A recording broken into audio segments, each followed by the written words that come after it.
akkana ta'e guyyaa sadi keessa jechuudha. Laalaa ija keessaniin laala. Sittiina iznii naa godhe daa'ima akka wuteeti guddallee miti maasha Allah. Intala akka waan guddifte akka haadhatitti jaalattuu fi kabajju asuma adaabaa ka erginu. Assalaamu alaikum warahmatullaahi wabarakaatu. Ashama harka fuuna Oromoo kiyya guutuu jirtu saniin jedha.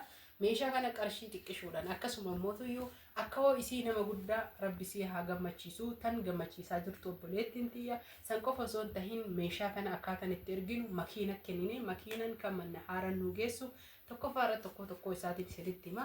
Akka wanti buna gogaana jalaa hin dhufin jettee aanan niidoo yookiin aanan harcee isa nuuraa jedhamu hedduu filatamaa fi Itoophiyaa keessatti baay'ee barbaachisaa namoonni hundi isa ka fayyadaman sadarkaa tokkoffaa akka aanan harceetti qabu qarshii 3,000 isiniin jedha hordoftoota fi kabajamtoota kiyya.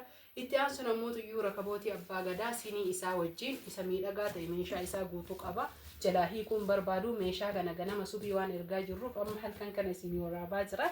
Meeshaan kun keessa isaa sanduuqa jira. Yeroo hedduu isin agarsiisee jira. Sinii isaa firii 12 saanii yookiin maqammacaa wajjin firii 12 hunda isaa walitti gaxaa 24 rakabootiin 25 tipsii isaatiin 26 girgiraa yookiin ammootuyyu ka hixaanatiin 28 akkas firii haganaa kana jechuudha. Itti aansu namootuyyu sufraa margaa isa tokkoffaa ta'e rabbisii haa bareechisu. Nama guddaadha jettee hin tuffanne wallashiitu ta'aaf jettee hin tuffanne sufraa kana ani baay'ee jaaladha. Isa tokkoffaa ta'e isuma guddaa ta'e naan jette ilaala. Isa guddaa ta'e qarshii 2,000 sadarkaa tokkoffaadha. Mitiriin isaa guddaadha akka kabunaatitti baay'ee guddaa kan ta'e kanaa gadi illee hin jira. Biyyeetiin agarsiisuun barbaadu qarshii 2,000 biteefi jechuudha. Itti aansu namootuyyu waan baay'ee jechuun waan sammuu namaa keessatti haadha ofiitiif hin godhama jedhee dhufne hedduu jira. Mixaa fi afataallee abbaa qarshii 7,500 yookiin namootuyyu mitira dheerina 3 fi qumatii 3 fi garaa 2 jechuudha qarshii 7,500. Na of kolchaa isa tokkoffaadha. Minxaa fi bareedaa ta'e jechuudha. Naa haa afattuu haati tiyya akka wanti namni guddoon manguddoon jettee isa tokkoffaa ta'e naabiti jettee qumatiin isaa mitira 3 garaa mitira 2 bareedaa jechuudha. 9,500 rabbisii irraa haa jaalatu.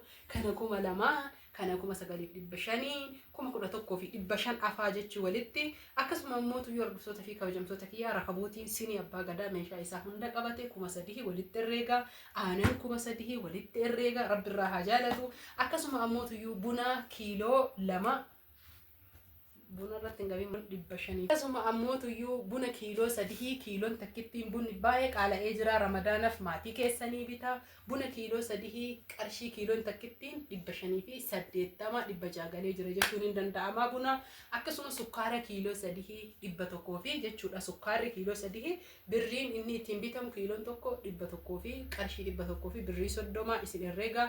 Barbaree qabdii barbaree obboleettiin tiyyaa kiiloo 4 haadhaaf bitte birrii 300 kiiloo zaalaa jechuudha. Barbareen tumamtuun kiiloon birrii 700 hordoftoota fi kabajamtoota tiyya wallaahi al'aazim jechuudha. Dimmaasha 300 fi 50 bitee nyaataa jira jechuudha. Waan barakaa hin qabne tan isiin garuu haadha ofii tana manguddoo tana gammachiisuuf barbaree tana gara Ramadaana booda rabbi isaanii nyaachisuu nyaatanii buna bittee fi kiiloo 3 sukkaarri hin hafne. Hordoftoota fi kabajamtoota kiyya saanii bukoo itti bukeeffatan hin hafne rabbisii irraa haa jaalatu. Ka kurree qabu ka itti bukeeffatanii achi kaayanii hin danda'anii dadhabbii qaban nama guddaadha jettee kanaan gammachiifte maal isa qofa obboleettiin tiyya waan ajaa'ibaa wallaahi aziim rabbisii irraa haa jaalatu. Waan namni hin yaadanne jechuudha.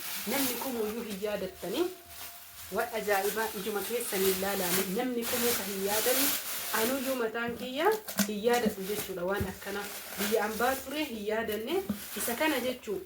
Guutuu binnee garuu ammootuyyuu gadi bu'e daa'ima aslii jechuudha. Bakka inni jiru gammoojjii deemaatii bakka inni jiru daa'ima qixxaa akkuma jechuudha. Inni bahee jedheen viidiyoo irratti isinii qaba. Naa bitaa fi akka hootiyaa naa geessaa naa haa nyaattu jettee kiiloo 7 daa'ima binnee fi isiniin jedha. Kunoo ilaala inni kun gaafa dura qixxaa ture garuu amma jala bahee nadhiin isaa kun reef guyyaa 3 haga bitee jedhe. Ija keessaniin arguu dandeettanii. Arbu daa'ima ofirra qabi nama arsita. Kanaaf ija keessaniin arguu dandeettanii daa'ima hordoftoota fi kabajamtoota kiyya daa'ima aslii daa'ima natsaa isa kana qixxamatuyyuu akkana ta'e guyyaa sadi keessa jechuudha. Laalaa ija keessaniin laalaa. Daa'ima kanaaf birrii baaftee gammoojjii jechuudha nama dhiiraa dabaladhee fayyaa isaaniitiif duudaan na jalaa dadhabanii na jalaa manguddoomanii na jalaa dadhaban haati tiyya jettee mee maashaallah jedhaani. Gammoojjii keessa tiraanspoortii nam lamaa kafaltee anaa fi nama biraa nama dhiiraa deemnee binnee oollee bullee jechuu daa'ima bakka inni bahurraa kunoo haala kanaan akka woo isii fayyaa rabbi isaanii haa kennu akka isaan jechuudha fayyaa argataniif haala kanaan order gootee fi rabbiin isii irraa haa jaalatu hordoftoota fi kabajamtoota kiyya. Mee du'aayii godhaa fi mucattiitan asumaan izinii naa jedhi daa'ima kana irraa kutadhee nyaadhee isaan agarsiisuu barbaadaa isinii jedha gaafa duraallee ittuma gororaa ture dhugaa dubbachuuf ani hin bitanne anillee yoo rabbi fedhe hin bitadha. Bismillahirrahmanirrahiim. Sittiina izinii naa godhi daa'ima akka wuteeti guddallee miti maashaallah.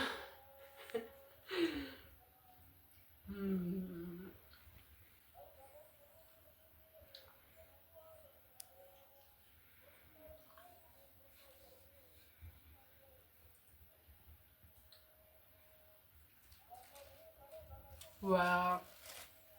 Lattari sittu takkaan durmaan jedhan beeytanii mee dabaladhu takkaan dhayanii si ajjeesan jedhanii takkaan hin feene sittuu tiyya dabaladhe afaan lama maal dhugaa jirtu hordofanii himuu wayyu.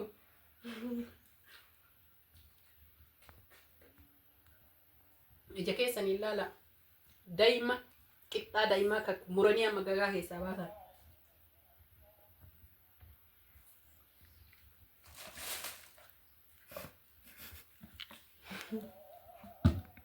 Kameraman yang gurur. Amanah nama. Ayo. Kamera izini na ago tu nyata ra. Ngorori na boleh tahu. Karena nyata gese lebih.